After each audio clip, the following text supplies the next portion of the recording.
So, let me start this video with a question.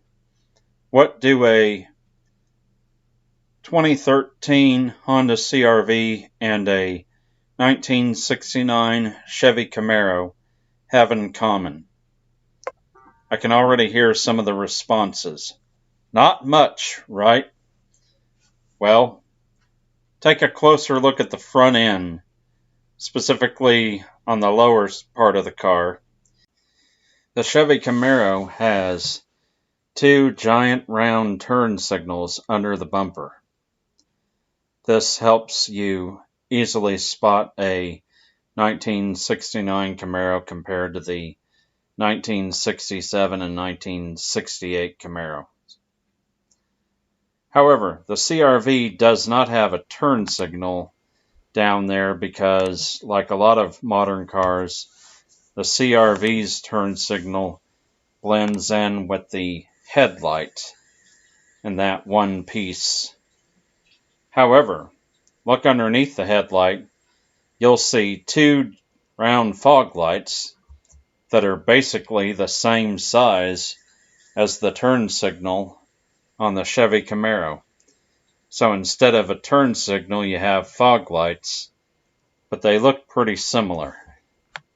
Using a round circular turn signal underneath the headlight was not uncommon on a lot of older and classic cars. Other examples could be the Mustang, first generation, or even the 1947 Buick. I know that may not be a muscle car, but it is another example of this type of styling. Since modern cars like the Honda CR-V, most of them don't use that style of turn signal, but they do often have fog lights that resemble the type of styling that was used way back when with the turn signal. Take a look at this late third generation Fox body Mustang, one of the ones made after they changed the headlights and brought back the pony emblem. You can see the beginnings of the design that is carried on with vehicles like the Honda CR-V, the 2013 Honda CR-V. You can tell the turn signal is more distinguishable from the headlight on this older model car, but it's got the giant fog light underneath the headlight that looks about the size of an old school turn signal on a vehicle like the 1969 Chevy Camaro.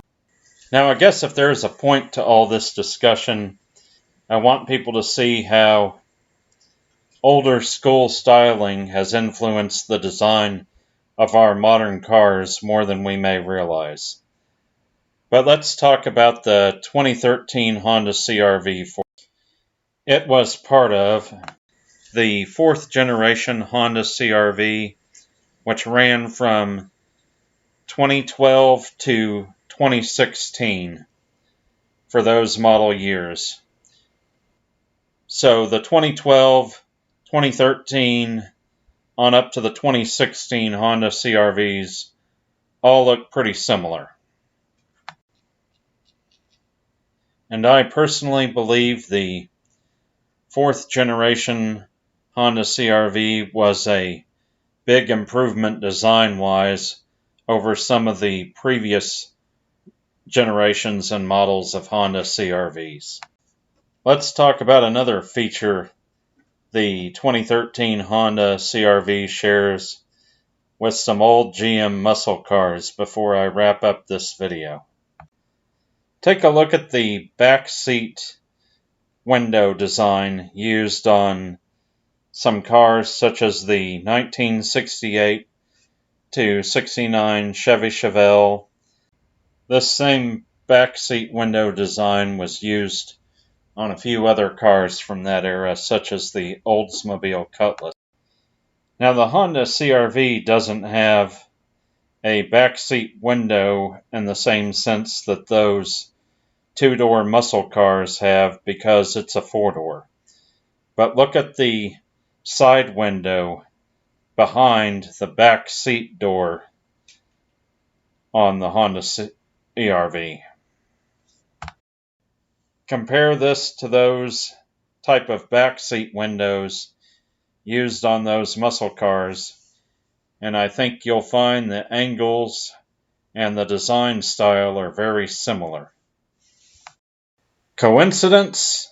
I think not. Now that you've heard what I think, you can let me know what you think in the comments, if you think I'm onto something or not. But the way I see it, maybe it's just coincidence, but these engineers and designers at Honda who build cars for a living ought to know more about cars than I do. So, thanks for listening. Have a good day.